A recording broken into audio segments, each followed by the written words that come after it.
All right, this chapter is about TCP IP vulnerabilities, and at the end I'll show you your assignment on this. Okay. All right, TCP IP. Y'all know what that is. Hopefully, everybody's had a networking course at one time or another. Maybe you remember some of it. Okay. It's basically a protocol suite, is what it is. It has a bunch of stuff: HTTP, ARP, DNS, DHC. There's tons of stuff inside of it. Okay. Lots of applications, everything works with it. Has anyone ever worked on any other protocols like NetBoat or like a IPX, SPX? I turn those off on our printers. But I mean, way years ago, before the internet got popular, like we're talking mid-90s, when those were still very popular, IPX, SPX is so much faster than TCP IP. It's not the standard, so there's not much we can do. It kind of sucks, but and even AppleTalk, that was a decent protocol, and now we really don't have anything but TCP IP, which is good. Now we have a standard, but it's not the fastest, but it does work good. Okay, it's a common language for all of us now. We all use the same thing, okay? IP handles routing packets. We're going to talk about these in much more detail in a minute. TCP is the safe and reliable delivery. Put them together, IP and TCP, you end up with a connection-oriented protocol that makes sure it gets where it's going, okay? So, kind of handy stuff, okay? All right. TCP says legitimate users or illegitimate take advantage of problems. And we're going to look at some of the problems in there today. One of them is the three-way handshake. Think of it like answering the phone. I call Daniel.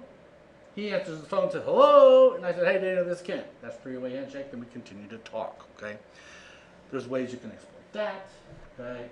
You can do denial of service. Happened to Google, happened to eBay, happened to lots of people. I used to work at an ISP, Keytech, across town. And we had a client, this is back right around 2000. That's when a T1 line cost like $1,800 a month. And we had a mother and son who had one, a personal T1 for their house. They had more money than sense.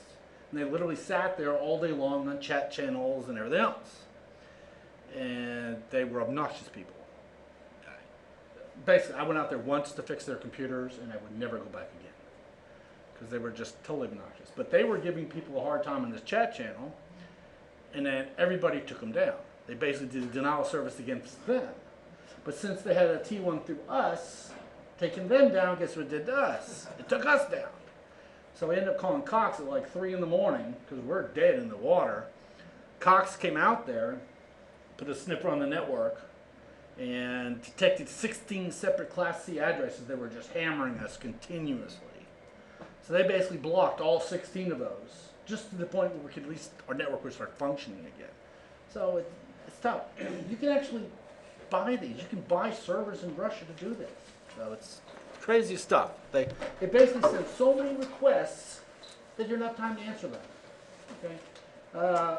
Kind of the same type of thing when I worked for that ISP. We bought out Galaxy Star Systems out of Tulsa, which was another ISP. The guy went bankrupt. I don't know if you've ever dealt with someone who went bankrupt. He had a lot of clients, and he was pissed. I didn't buy him, but the people who own the ISP bought him. I was just there to do the transfer of it. But he was pissed because he was losing everything. So what he did is he went in and changed the shared secret keys between all of our dial nationwide clients. Basically killed our entire network. And it was down for about a week. We had so many phone calls, and we each had a cell phone, plus we had the office phone. It literally got to the point where the phones would ring non-stop. I mean, you hit end, it's ringing again. You hit end, it's ringing again. It was a denial service via telephone. It was just terrible. Okay, that's what the denial service is. Okay, this is the OSI model. Okay, you learn about the OSI model, the 7-layer model, when you're in Intro to Networks and everything. But really, with TCP/IP, it's really a 4-layer model. They realize a lot of these things are combined together. Like HTTP handles the presentation, handles the application portion of it, handles the session layer.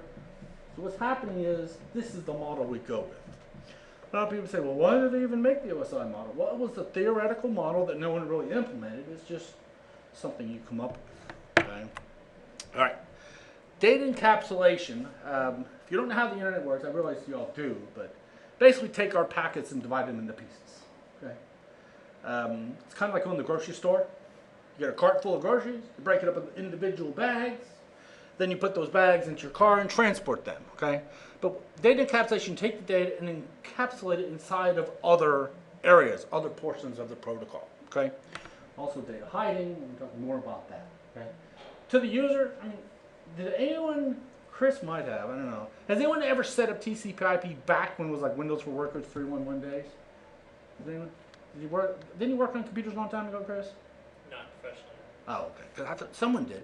But way back when it was Windows for Workgroups, you know, Windows 3.1.1, when TCP IP first became the standard, it didn't come with it because there wasn't a standard at that point. So they came out, you'd buy Super TCP for Windows, and came on a pile of floppy disks.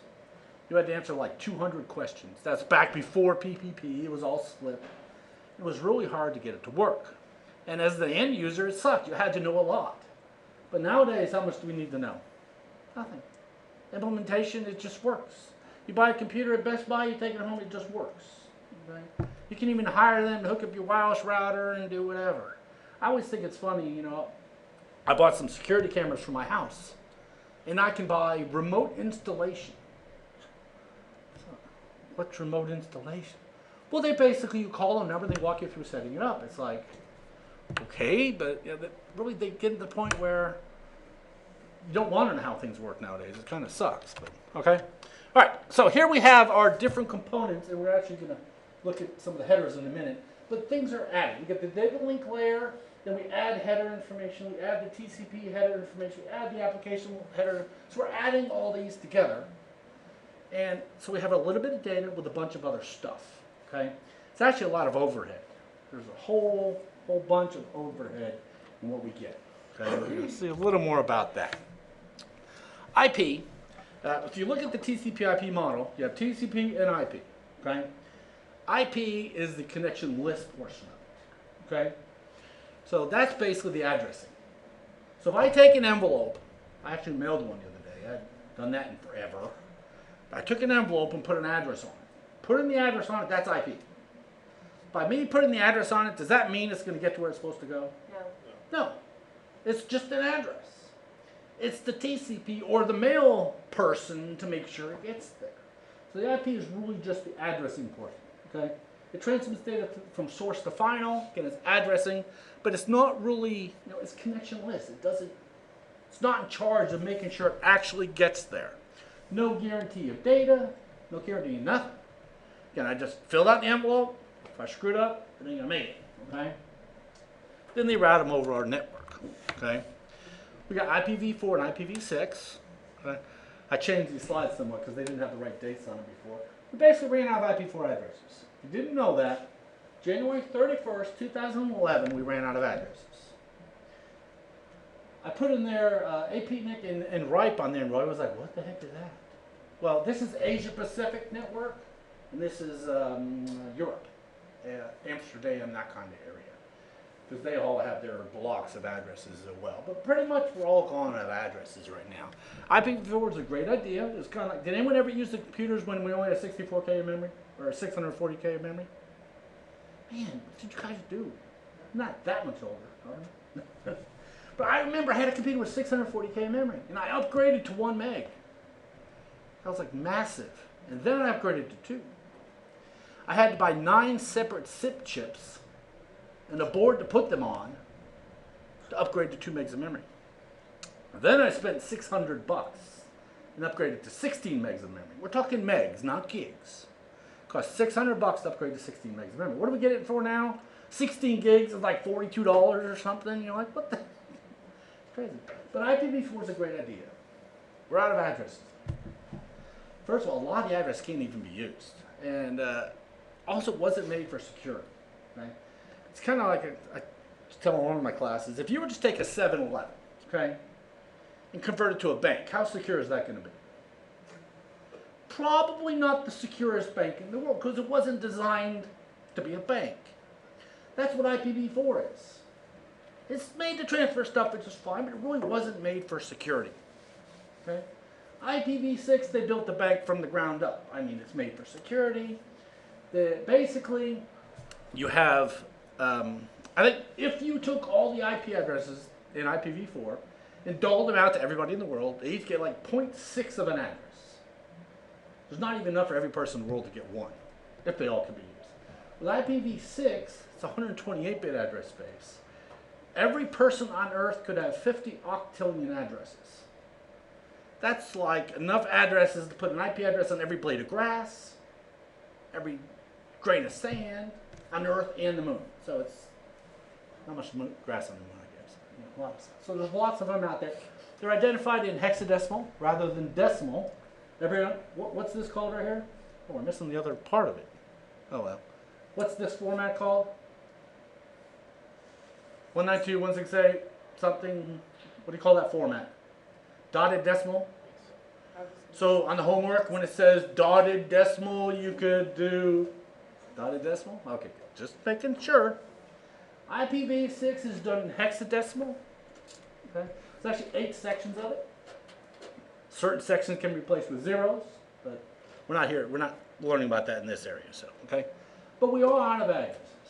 So Roy was asking me today. He's like, "Okay, so we're out of address." Like, yeah, we ran out long. I said, "How the hell are we still functioning?"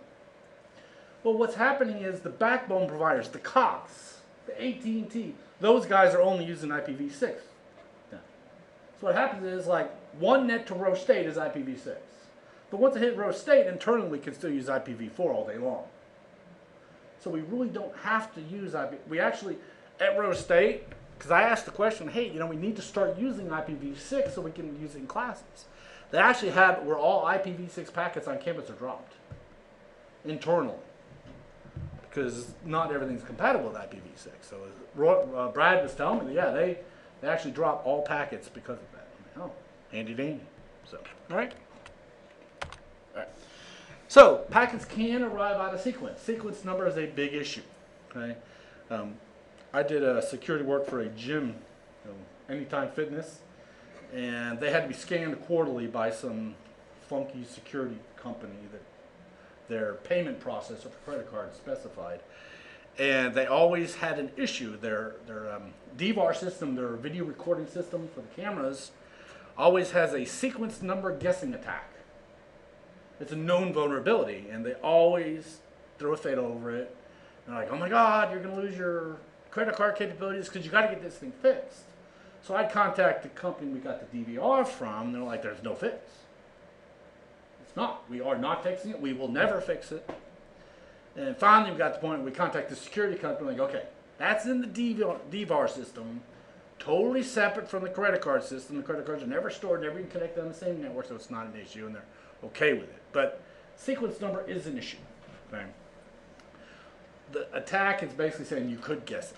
But you can't. I mean, if you were to search for a sequence number guessing attack, you could guess them.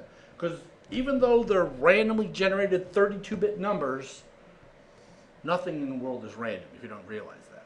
And there's a certain range that they always start in, so you could guess it. So there's vulnerabilities in that. And with IP, packets get out of order. Maybe we got 100 packets coming in. Are they all going to arrive in 1, 2, 3, 4, up to 100? Probably not. So what happens is you have to store and then forward them, or depending on your system, they could actually be reassembled at the gateway or wherever, but that can be an issue as well. Okay? Called fragmentation. Okay? All right. Here is an IP header. You'll be a homework assignment based on this. Okay? I added a few bits to it, a few stuff on here. But in the header, we have version, we have header length, type of service. Now, type of service has really been replaced with DSCP and ECN. Okay? With the first 6 bits is DSCP and the last 2 bits is ECN. Okay? We're going to talk more about these. Then total length, identification, and some flags, and fragmentation, offset, time to live. So let's go to the next slide because it tells a little more about these. Okay? So there's different components, like the first 4 bits. So when data is coming in, when I receive a packet, the very first 4 bits of the IP header, remember we talked about the encapsulation already? We really have the Ethernet frame, then we have Ethernet 2, and then we have frame, Ethernet 2, and then IP. So there's really multiple components. We all did look at Wireshark in here, didn't we? I think we did. Okay. So, but at the IP portion of the packet, the first 4 bits are the version number. Okay? So as it's coming in, one bit after another, the first 4 bits are the version number. Okay? IPv4 or IPv6. This is something you're working with IPv4. Then we have the header length. Okay? The internet header length. Okay? Normally defaults to 5. Okay? What that means is the default value of 5 means there's 5 32-bit words. 5 times 32 is 100 and something, 128 is it? It ends up being 20 is what your header packet size. You guys are going to look this stuff up. It's not really difficult. Wikipedia's even got a really good explanation of this stuff up there. But the header length is normally 5. That basically means you have a 20-byte header. Okay? Then we have the type of service. Okay? That's where quality of service goes in. That's where you can work with delays. Just a lot of different stuff in that area. But again, that's the next 8 bits. Right? Now, if I'm looking at hex data, okay? Say I show you 40. Okay? How many bits does the 4 take up? So if I give you hex value of 40, any idea? The 4 is actually 4 bits. The 0 would be the other 4 bits.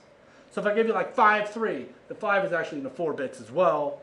But each, when you look at hexadecimal data like you will be for this assignment, if you had a 5 and a 3, the 5 is the first 4 bits, the 3 is the second 4 bits. Together they make up 8 bits or 1 byte. Okay? Hopefully you remember this from Intro to Networks. Okay? But, so we have type of service.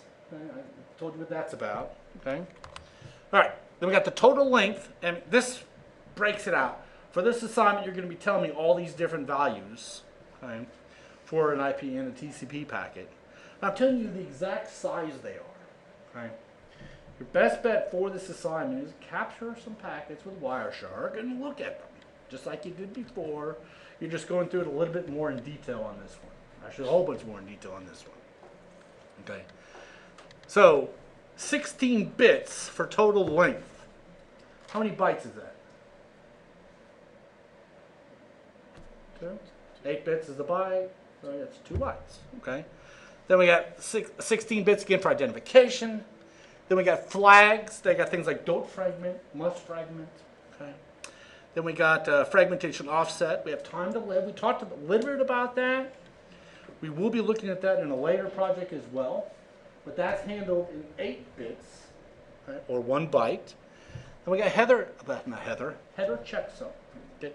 On this assignment I get to, I told you what format I wanted them all in this time, so we don't have an issue. Did you want decimal, or did you want hex, or did you want what? I tell you exactly what I want for each one. Okay. The source address and destination address. Now, since this is IPv4, all addresses are 32-bit, so that's why you have 32-bit for source, 32-bit for destination. Then you got some options and some padding and stuff like that, because it has to be a certain size, right? So that's what an IP packet looks like. Now I don't have Wireshark on here to show you, but again, if you captured a packet, you would have frame, Ethernet 2, then IP. Now if you captured a TCP packet, it would be frame, Ethernet 2, IP, TCP, because they work together, okay? So just look at some packets, it's not that hard to figure out, okay? TCP is connection-oriented design. And IP, we noticed here, worked with the addressing. It's the envelope with the address on it. We don't have a clue how to get there, we just know the address of where it's going. TCP, on the other hand, works with the actual delivery, the connection-oriented design, okay? It says participate in the session, you must create a connection, so we have to talk. You didn't have to make that phone call, make the connection, okay? Called a 3-way handshake. Does anyone know what the handshake is with SSL? It's actually 5. I was going to incorporate it into this, but I didn't. So we didn't do SSL on this one. Okay? So again, connection-oriented also guarantees the delivery of the packet, which is nice. Okay? I ordered something online the other day, and it asked for tracking and insurance. And I was thinking, I like having tracking of packages, which is very nice. But did I need to buy insurance? I was thinking, if I don't get it, I'm not going to pay for it anyway. If it comes in broken, they're going to pay for it. They're going to replace it. So why do I need insurance? I was like, I was missing that whole part. Shouldn't they be the one paying for insurance on a package? It depends on how much the package is. If it goes over a certain amount. Oh, we're talking under $100. Yeah, Oh, I not know, when but you I mean- order a cell phone. They don't. But if you get it and it's broken, Or if the package is open and there's no cell phone at all, they don't care. You don't get it. really? I always thought if I receive something, or if I don't receive something, I'm not responsible. If I receive something that's broken, they replace it. But if it's missing, maybe they think that you really took it. Yeah. But I don't know. I was just looking at it and I'm like, why would I buy insurance? I didn't. That's buy it. true from a company. Yeah. And I think it was just some clothes anyway. It's like, okay, the shirt's going to be broken? I mean, probably not. So, all right. Those 3 arms. There you go. All right. So since the package reaches the application layer in the right order, it basically reassembles them based on sequence numbers. Okay? Now, the initial sequence number is what it starts with. So me and Daniel are going to start talking here. Whenever I send a packet to Daniel, I start off with a randomly 32-bit generated number. Then every time I send something to Daniel, I increment it by 1. So again, we get a huge number. When I send it to him, every time I send him one, I add 1 to it each time.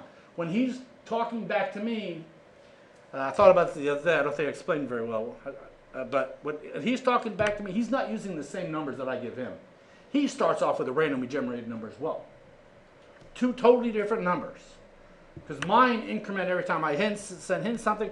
His increment every time he sends me something. So that's how we can keep them in right order. Now, I know I mentioned last time about relative sequence number in Wireshark. Did I mention that? Didn't I talk about that in somewhere? Well, Wireshark, the beginning of a conversation, it says sequence number is 1. Totally false. It's not 1. Wireshark has the capability to show a relative sequence number, which is relative to the conversation. So what it does is the first packet in that conversation, it says is 1. Second packet is 2. Third packet is 3. But if you actually go up under the preferences of Wireshark, you can click on Protocols TCP and turn off relative sequence numbers. For this assignment, you need to give me the real sequence number, not a relative. But it's actually easier to get the real sequence number than it is to get a relative sequence number. Can you imagine if I pick a packet from the middle of a conversation? There'd be no way you would even have a clue what the relative sequence number would be. That's why I want you to give me the real one, because that's much easier to figure out. Okay. So packets are always accepted within a range. We're going to accept, 10 through 20 at this point. You can't make it accept everything, because the amount of storage it would take. Can you imagine all the packets going all across the internet? If it had to capture everything in unlimited quantity, no, it would never work. Okay. All right, and here's the TCP packet. Now you'll notice there's no addressing information here. Addressing was on the IP packet. Okay. TCP, we have source port and destination port. Okay. So when I'm talking to Google, my computer here is talking to Google. What do you think the destination port would be? 443. Or Well, or I'm not 80. it'll be port 80. Destination would be 80. I would send it out on a different number. When they reply back to me, they're actually replying at a different port number. They don't reply back on 80. A lot of people think it goes both ways on port 80. It doesn't. It goes one way in 80 and it comes back on a different one. Okay? Some larger number. Okay? Then we have the 32-bit sequence number, so that's a very long number. Okay? Hold on. So let's see how big that is. So let's go to scientific. So if we did 2 to the 32, that's how big a number a sequence number would be. So when you're giving me the sequence number for this assignment, expect the number that big. Okay? And if you take all the hex data, because I gave you hex data, say you did, let me go back to programmer, say, I'm going to pick one here, say I did like 43, 86, 82, whatever. I'm just giving you a bunch of numbers, and you convert that to decimal. You put them all together, and then convert to decimal. Don't convert the 4, and then the this, and then the A, then the B. Just put them all in one time, and then do it. So figure out the 32-bit component that's the sequence number. Put all of them in there at one time, and then click decimal. You all saw how I did that, didn't you? It's 10 numbers and it should go to 7. Well, it's not 10. It's 32-bit, so 5 number? Is it 5 hex Oh, I see values? what you're- Yeah, but if you go in Wireshark, you'll be able to just look at a packet in Wireshark, and if you click on sequence number, it'll be those right there. It shows you exactly which ones they are. Okay, but put the value in hex, and just convert decimal, and there you go. Does everybody know how to convert to octal? It's tough. There's octal. Okay, binary, tough. Okay, I mean it's not hard. Wait till you guys see what you got to convert to, though. There's always something a little tricky in all my assignments, isn't there, James? There's always something. Okay, so I had 32-bit sequence number, and then we also have a 30-bit acknowledgement number. Okay, then we got a 4-bit header. We got some reserved bits and a bunch of flags. Okay, urgent pointer. Actually, we're going to talk more about these in a second. Then we got window size, checksum again, urgent pointer again. So you notice how we have 2 checksums? You have an IP checksum and a TCP checksum. IPv6 gets rid of a lot of that because they change. So, all right, let's move on to the next one. Okay, so source port, we already talked about that, 16-bit number. So it could handle all the way. You know, I was doing something the other day. I was configuring one of my cameras, and I couldn't get the darn port to work. I was putting in like 85,000. It's like, why is it? And I said, oh, duh, it's above 65,000. It was a little large. I was coming up with some random ports. So the destination port is 16. Sequence number is 32. Yeah, they do a really decent job telling you what all these mean. Acknowledged means it was the acknowledgement of a packet. Okay. The pointer's down here. Urgent pointer. But these aren't used too much anymore. But if this is the acknowledgement packet, so say Daniel's replying to me, so he's acknowledging me. If it's it's one of the first 3-way handshake packets, the acknowledgement would be set. You know, if it was a push or a reset, those would be set. Okay. They're pretty easy to see. Okay. Then we got the synchronized sequence numbers. That's another flag, and then the fin is another flag. Okay. Then we got window size. Window size is how much data are we going to handle. Checksum again. I don't think I require the rest. I don't require anything with that. But there's our data. Okay. So all that stuff we looked at for IP header, TCP header, all that stuff is to make sure it gets there. That's the addressing and the mail delivery system. There's the data. So that last portion is the actual data for the packet. So all that other stuff is just making sure it gets there. Okay? All right. Now, let's talk about some of these things. The 3-way handshake, I talked about that. I call Daniel. He replies back. Answers the phone. And then I say, good, let's talk. That's a 3-way handshake. Okay? But there's some flags we talk about there. Urgent, acknowledgement, push, reset, SYN, and FIN. The ones you're really worried about are SYN, SYN-ACK, ACK, and FIN-ACK. Okay? SYN is synchronized. And here's our 3-way handshake. So I send him a SYN packet. That's me basically saying, hey, Daniel, I want to talk to you. He acknowledges it and says, yep, this is Daniel and Ken, I want to talk to you. So that's why he's acknowledging my packet and sending me his SYN packet. Then I acknowledge his. So that's the whole 3-way handshake. SSL is a 5-way handshake, and it's really just the flags are being set. All right. So it starts off with a SYN packet. Then we have an initial sequence number. That's why I generate a 32-bit number, and I attach it to it. Does Daniel care at this point what that number is? No, doesn't have a care. It's the first packet he's ever received from me. Could care less what it is. But from that point on, every packet's going to increment it by 1. Okay? All right, it has initial sequence number. The SYN bit's been set, the SYN flag. Okay? It says the receiving computer transmits a SYN and an ACK. So he's saying, yes, this is Daniel, and I want to talk to you too. So his has 2 of them set. Okay? Then I send back another acknowledgement. Yes, let's talk. So that was, again, 3 packets. We really got no data done at that point. It was just the niceties of the conversation. Okay? All right? And we can send packets within a range. Okay? Because some of them, packets don't have to go the same direction. Okay? Like, if you guys were going to drive to Louisiana, how would you get there? Anybody know? GPS. 44. GPS would be good. But I drove last time with 3 different GPSs. I had the one built into my car, I had Waze, and I had Google Maps. All 3 of them were totally different.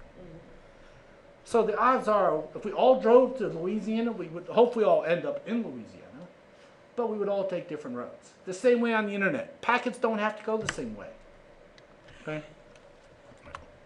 All right, and here's just one setting up a connection. Okay? All right, then we have a connection release. We have a FIN packet. That's basically Daniel saying, all right, we're done. And I send him an acknowledgement. Okay? Yep, we're done. I acknowledge his FIN and send him a FIN as well.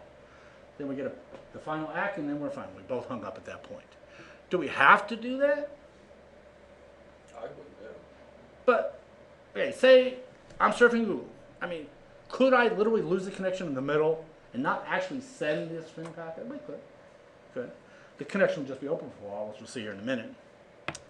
And also, at any time, you could also send a reset. Any time during the conversation, I'm not going to hang up on it. Basically, Daniel could just send me a reset. We're done. That's it. Final. Connection's over with. There's no niceties about it. We didn't say goodbye or anything. Hung up. That's exactly what a FIN packet is. Or a reset is, I'm sorry. Okay? All right. Now we have some timers. I modified these a little bit. Okay? There's timers built in. Okay? The establishment. It says a session will not be established if it takes more than 75 seconds for the destination server to respond. Does anyone ever realize how long 75 seconds is?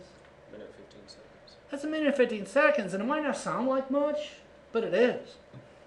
Try staying on your head for 75 seconds. I ain't doing it.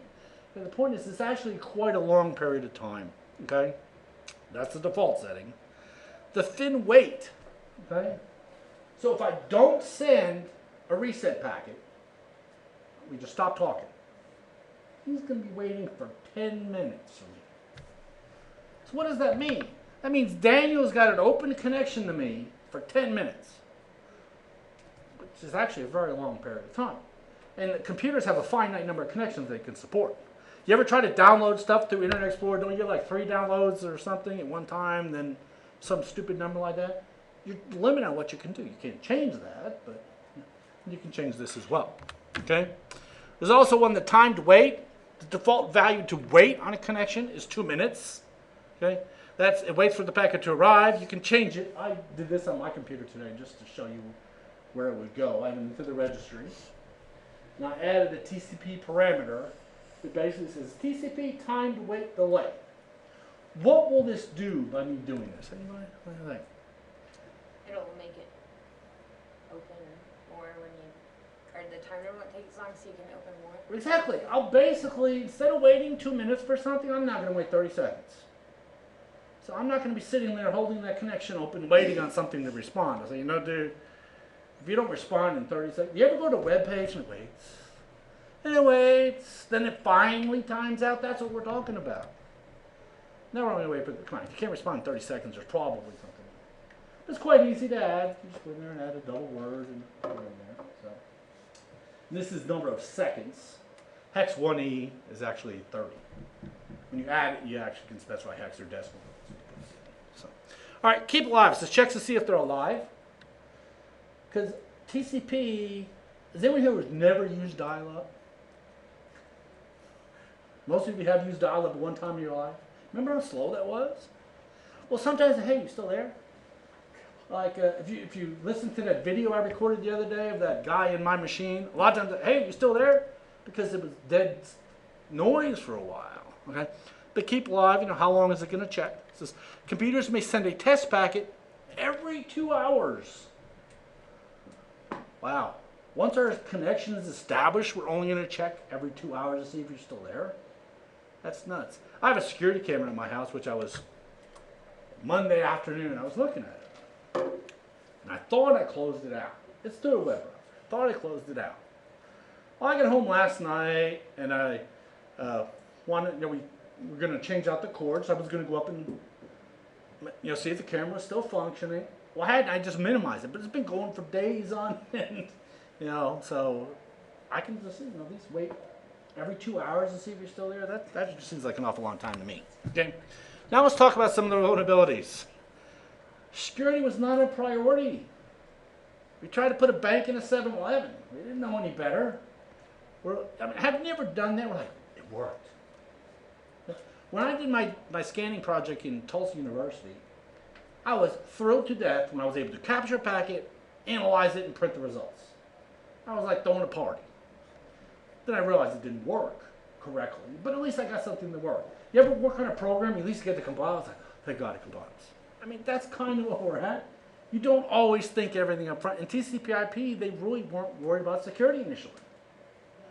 They didn't even think about security initially. It was one of those, some techie guys saying, dude, got these two computers to talk together. I learned networking on with a 300 baud modem. Okay? And it was actually at the, what is the green terminals called? Not monochrome, but you know I'm talking about the green ones. The dark green and the Texas and the lighter green, whatever that's called. But, Game Boy. what? Game Boy. No, before that.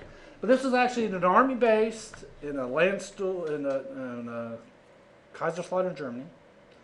So I took networking at, and I remember we were doing this, and we would literally type, walk across the lab, and watch the letters appear one letter at a time, because it was 300 watts. So it was very, very slow. But you know, that's what it was way back then. But you got it to work. It's like, thank God it worked. Nowadays you're like, what do you mean Netflix is buffering again or something? You know, and freaks this out. Like my son had Cox's ultra high, super heavy duty package. He says, yeah, they're dropping me down to the 50 megabyte package. I'm like, now you need something more than that for? He goes, well, there's 3 of us living in the house. We all watch Netflix at the same time. We all play games while we're watching Netflix. I'm like, dude, that's a little excessive in my opinion. I mean, it's crazy. I think I have a 30 meg connection or something. It's totally perfect. Okay, so in 1990s we started getting some security issues. I actually wrote a paper about email security, and I was referencing when the first spam actually came out there. If you look it up on the internet, they'll say it was like 1982 was the first piece of spam. But it was actually 1975. His name was Stephen Portal or whatever. He received in 1975, he received some unwanted emails from servers. And he said, wow, there's going to be an issue. He says if back then, if they're receiving 1 or 2 emails that he didn't ask for, he could just see what would happen in the future. What do we get now? We get thousands and thousands of emails we didn't want. So it's amazing that back in 1975 they started to notice an issue. 1990 they started to look into the some of the other serious security problems, and we're going to look at all these: IP spoofing, connection hijacking, all that. Okay, IP spoofing. Okay, says an attacker sends a packet to a victim with a false source address. Okay, the victim accepts the packet and sends a response back to the indicated source computer. Okay. The attacker must guess the proper sequence number to make it happen. So we got 2 computers up here talking. Somebody trying to break in just sends one in there and guesses the correct sequence number, and the victim is going to accept it. If the sequence number is correct, they don't care. That's what they're really looking at. What happens is if they can jump in there and get a valid sequence number going, then that victim from that point on will be talking to the hacker instead. The other guy trying to talk, then you're going to get nothing. Okay? It says hacker may have a connection to the victim machine and hold it as long as they want. Like that YouTube video you put up? Yes. Well, kind of the same thing. Yeah. All right. This is what Roy made. It's like, oh my God. Basically, we have a user. Okay? It says, I am your gateway. And then we got the internet. So we got the user on the left communicating through the circle in the middle to the internet. There's some hackers showing up. Okay? So now the hacker says, no, I'm your gateway. This is like art poisoning. Roy really wanted me to include these pictures. That's How did he? Never mind. So we have the user on the left. Have you ever seen art poisoning? We've done a demo many times about it. Basically, what you say is, no, that's not the doorway, that's the doorway.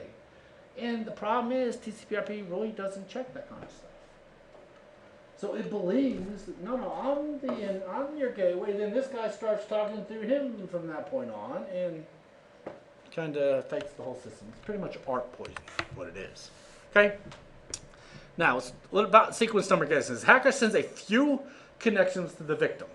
Okay? learns how quickly they're incrementing. So we might have Rebecca and Daniel talking back and forth, no problem. Well, I just start sending Daniel a couple of them. And I want to see how quickly his numbers are incrementing, okay? Then I send a spoof acknowledgement packet with a best guess. I think the next one might be XY, whatever number, okay? Then once we get it correctly, we can start communicating. Okay? I've never done this. There's actually software applications that can help do this now. And if we get Kevin Mitnick to come here, which I still haven't heard back on. Did I tell you last week about that? Okay. Y'all know he's supposed to come April 12th. You know that, don't you? Okay. His requirements are that we give him internet access so we can plug a Linksys router in that's non-filtered at all. Then he needs a phone number, a phone where he can dial toll-free to Europe. No clue what this dude's going to do. But he's going to do something on the art of deception. So once we know for sure he's coming, I'll let you all know, but you all need to be there because it costs us $23,000. So show up. Yes, and you can bring some. But you don't know. I'll let you know what for sure. Well, the problem is we have to make sure we can give him what he needs. I mean, if he comes here and he can't do his demo, why show up? So that's where we're at. Where IT services is verifying that they can give him what he needs before they finalize it. That'd be kind of cool. So, all right. But oh, and the plan is, in case you want, from 2 to 2:30, he's going to meet with Rose State cybersecurity students only. Or 2 to 3, whatever time period. And then he's going to have a talk with everybody involved. It's going to include like a half an hour question and answer session. So there will be a separate time to meet with just our cybersecurity students. So we'll actually get to meet the guy and without 400 people in the room. So that'd be kind of cool. Okay, source routing. Okay, so the sender using a source routing can specify the return path. It's basically saying, no, you go that way instead of this way. It's not really done much anymore. Pretty much everything no longer accepts source routed packets. Right? Because think about it. Now, if this morning I was told I have to drive home via I-40 East, and remember when the boat hit the Arkansas River, took out the bridge for 6 months? Couldn't you imagine if that's the only way you could drive? Well, you sit here in traffic for 6 months. That wouldn't work. So someone told me I had to go home via I-40 East and there's a big accident. Heck no, I'm going to route around it. Well, source routing, you're saying that packet must go through this route, which is not a good way of doing it, okay? They can look through some intermediate computer to go through to capture the data or do whatever. So I don't know anybody who supports it anymore. Everybody drops the source routed packets because they're a big vulnerability. Excuse me. Okay, connection hijacking says allows an attacker to control an existing connection. They synchronize a bunch of packets. There's some extra packets which basically, he makes them accept. Then he discards them and interacts with the spoofs packet. And basically, you're getting in the middle of the connection. Okay, you're not doing any of these attacks at this point. But I'm just giving you an idea of what they are. Okay, ICMP attack. This is denial of service. Okay, this is the victims on the bottom, and you got the people at the top contacting millions of zombies out there that just start hammering it. When I taught Cyber Patriot, a year ago, whatever it was, I showed the students what ping was and talked about denial of service, and we have a gigabit network here. Well, it was working at that point. It sucks now, but it was working correctly at that point. And all the students from that point on were trying to kill my machine by opening up 1 million windows and pinging me with a maximum packet size, multiple dozens and dozens of times. And, because one of the students goes, hey, dude, bring up your internet properties. I'm like, okay, I bring it up, and it's got 3% internet utilization. He's like, darn, it's not taking you down. I'm like, yeah, it would take millions of people doing this to take you offline. You're not going to get an off of a handful of machines. It's not going to happen. Okay? It says packets are used to send fraudulent or deceptive connection requests. So, also that ISP guy was a wonderful guy. He changed a bunch of stuff, like I told you. But he also changed email configuration. And one thing I always tell, does anyone know how Cox email works? I mean, some of you have Cox email. But I don't know if you ever realize you probably get mail not addressed to you. Okay? I think my Cox address is KDewey6 or something like that. Okay? Well, the way the email system works, say it's a bogus address. We got Chris back there sending me some spam. You think Chris is really going to send it from his address? No, he's going to send it from a bogus address. So what would happen is he sends it to me from a bogus source address. And if I'm, say he sends it to KDewey61, which doesn't exist, okay? So I'm the mail server at Cox. So I received the email going to KDewey61 at Cox.net from a bogus address. Okay? Then what do? KDewey61 does not exist, send it back to Chris. Well, guess what? Chris's address doesn't exist. It was bogus. So I send it to him, then it rejects back to me again, saying Chris's address didn't exist. So we're talking, I'm having 3 emails are being handled. So what Cox does, they do best guess. They got an email for KDewey60 or 61, don't have one, but we got KDewey6, give it to me. That's the way they do it. I mean, it makes sense if you think about it, because a lot of these spam emails come from bogus addresses. And if they reply back to them, they just get rejected again and come back to them, and it's crazy. But, it's just crazy the way this whole thing works, okay? But ICMP is basically a ping, right? You can, type ping whatever, and I know you've seen all this, but we're going to show you anyway. I could do ping BS-131-01. There you go. I'm sending a ping packet, 32 bits of data, to my office machine. So my machine had answer and reply back. And I could do it, with a -T, and I can let it go on forever. It will go nonstop. And I can also modify the packet size so it's sending more data. So what if millions of people did that to me? Millions and millions. My machines currently have to answer every one of these. No big deal. 1 or 2 a second. But what if there's 1 or 2 million per second? Yeah, it's not going to happen. Rose is going to be dead. That's why row state blocks. I can't ping outside. If I do ping, it's not going to work. Because row state blocks ping packets coming in and going out. So it's hitting our gateway over there going, you ain't going out. And you ain't coming in either. So, all right. All right. But internally it works fine. So you can use ping, and that's where a lot of denial of service stuff comes from.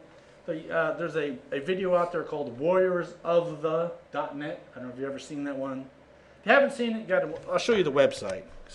It's kind of a cool video. We're not going to watch it today. But it's Warriors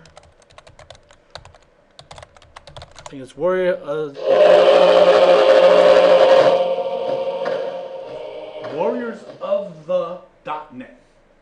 It's how the internet works. It's like a 5-minute video. It's actually very interesting. So I recommend you watch it. But it's got the dreaded ping of death, and it's cruising across the screen, and it's kind of funny. But you just watch the movie. It's really pretty simple. But the point is, back then they could send a malformed ping packet that when you received it, it would literally kill your entire machine, because basically your TCP subsystem, your WinSock, couldn't handle it, and it would literally crash your machine. So if you want to take someone down, you send them the dreaded ping of death, Jimmy's offline. So, that's been fixed. But watch the video. It talks about, how all these different services work, how the internet works together. So, it's old, but it's still kind of cool, okay? So, they can send fake packets, they can go on and on, okay? Now let's talk about the SYN attack, okay? This is where I send a SYN request to Daniel here. He answers it, hello, then I stop talking. So for the next at least 75 seconds, Daniel's like, hello, hello. So he's answering all these phones. I keep sending them to him. I make a new connection to him again. He's like, hello. Now he's got 2 phones, then 3 phones, 100 phones. Well, what's happening is each phone he's answering, there's no one on the other end. But he's having to answer them and hold them all for 75 seconds. Get to the point where he can't handle it anymore. Back when I ran my ISP, I did the website for Bart Connor's Gymnastics, Intel Gymnast, you know, the old gold medal guy. Yeah, I did his website. And they would send someone live to events. They would update the website like so-and-so just tripped on the balance beam or whatever they do. Didn't bother to tell me about it. I'm sitting there one day in my house and all of a sudden I'm getting hundreds of thousands of hits. What would you think if your traffic's here and all of a sudden it's way up here? What the hell is going on? But it was legitimate traffic, but I thought something like this was happening. I didn't know what, and my web servers were only set up to support so many concurrent connections. Because what I did is I created a memory pool for the majority of my websites together. Well, they can only hold so many phones at one time. Even though they're legitimate, you can still only hold so many. So he called me, Bart, it was actually a man who called me. He was like, I'm at the event, and the website stopped working. I'm like, what are you talking about? I need to know what's going on. So I ended up creating them their own separate memory pool. They can hold more connections to solve. So those, I gave them more phone lines. That's what I did. But, you know, SYN attack is, that's me calling Daniel, and hello. Grab another phone, call Daniel, hello. And he's like, ah. So, kind of a crazy stuff. It's called SYN flooding. Okay? Rest in peace, or ICMP Attacks. You want me to rest in peace? I had to find these videos, or these pictures there. Pretty proud. Okay, routing information protocol. Okay? Basically, without routers, the internet doesn't work. Hopefully you know that at this point. These packages, they rip packets, it accepts them. If I came and said, my name's Bill Gates, y'all be like, cool, nice to meet you, Bill Gates. That's what this is. RIP, if I say yes, to get to Albuquerque, New Mexico, you head east until you hit Atlanta. You'll be heading east for the next 2 days. But that's what RIP is. It just believes you, okay? Same with ARP, pretty much, okay? They basically just change the destination. You can go into the router and just screw up the routing tables. And the way RIP really works, you know, I don't teach routing or anything, but it really basically replicates its route. So if we all were routers, I would tell each of you the routes I know about, then you would replicate them out to everybody else, and if we get a bad route going in there, we can screw up all kinds of stuff, okay? So once the router is modified, it transmits it, you know, all of the packets to the hack computer. So I could say, you know, oh, you know, he's Google over there. Then all the traffic going to Google is going to Jimmy instead. There's just all kinds of ways you could screw it up. Okay? All right, so how can we secure it? It says data in packets is not encrypted or authenticated initially. Right? There are ways around there, which we can see. Okay? The sniffers, obviously, with Wireshark, we could read the data. We could actually see it. No big deal at all. Okay? And we can then spoof packets to computers. There's all kinds of ways. And you have to do many things to get this to work. And I made this word red, bold, and italicized. It says methods to decrease the vulnerabilities. Are you ever going to get rid of it totally? To get rid of the vulnerabilities on this machine right here, I'm going to unplug it, turn it off, put it in a waterproof box inside a safe in some nuclear bunker somewhere. That's really the only way. Because you're never going to totally get rid of all vulnerabilities. Okay? Modify the timers. Some of those timers that I've shown you, shorten them. I put 30 seconds today. Is that a good number? I don't know. But if I start seeing websites not responding more than normal, then I'll know maybe I need to increase it a little bit. But why wait 75 seconds? It drives me crazy to go to a website. Literally wait 75 seconds before it times out. Do you need to wait that long? Okay. Okay, increase the simultaneous number of connections. Like I told you with that gymnast place. I had to increase the number of phone lines coming in pretty much. So instead of only handling 10 inbound connections, I had to give them 100. Okay, they were legitimate, I just wasn't supporting enough initially because I didn't know they needed them. It was nice. After that first incident, by the way, they always called me and like, hey Ken, we're going to wherever. Are you ready? I'm like, yes, I'm ready now. I just didn't know initially because no one bothered to tell it to me. Okay? All right, reduce the time limit used to listening. Okay? So how long is he going to hold that phone when I call him? Is he going to wait the 75 seconds or is he going to wait 15 seconds? 3 seconds. 3 seconds. Hello? Pretty much, you know, you wouldn't get people calling your cell phone and stuff. I said, hello? I only give them a couple seconds. Because normally if it's a telemarketer, the moment you pick up, Then it transfers from the automated system to a live person. They're like, oh, hello? Too late at that point. I already hung up on you. And if it's really a person, they'll call me back. And they'll answer quicker next time. So, all right. I actually did hang up on something legit the other day. Like, I called you, you hung up. I'm like, well, you can answer faster. My default timeout has been shortened. Okay. All right. You can also change the method used to generate sequence numbers. Okay. You can also use firewalls to block packets. We actually did a whole bunch of reconfiguration on our firewall last week to solve a lot of routing issues, which no one's complained, so I think it's working, so that's good. Okay. All right. Avoid using source address authentication. Okay. You just don't need to. Okay. If it says operator allows outside connections from a trusted host, enable encryption. Okay. All right. Packets can be encrypted with a VPN. A lot of different stuff you can do. Again, these are going to decrease. They're not going to get rid of them totally. Okay. IPSec is one thing we can do. I mentioned VPN in the last bullet there. IPSec was made by the IETF. It's a way of encrypting our data. It's encrypting our communication so we can talk securely. Okay. Came out with a bunch of RFCs. What an RFC is, if you've never heard of it before, it's called Request for Comment. If you come up with a great idea of something, you submit it to the IEEE. Say, hey, I got an idea to make IPv7. And they will give it an RFC number and they'll send it out to everybody, and then you're an idiot and get rid of it, or they might implement it sooner or later one day, okay? But there's a bunch of different RFCs about all this stuff. You don't need to know those, okay? IPSec gives us encryption of data, which is nice. Now I can send data you can't see. Authentication of the integrity of the message, so I know it's really the original message. It hasn't been manipulated in any way. Okay. It says protection against certain types of security attacks and replay attacks. Okay. It says ability for devices to negotiate security algorithms. So now, like with SSL, you can actually support multiple algorithms. Okay. Now I can call Daniel and say, hey, dude, let's talk with RSA 1024. Or hey, let's talk with AES 256. So we have the ability to not be forced to use one. We can actually use multiple different. We can negotiate that at the beginning. We're negotiating with Mint right now. Same kind of thing. You can negotiate with your connections. Okay. You can do transport in tunnel mode. Okay. Transport.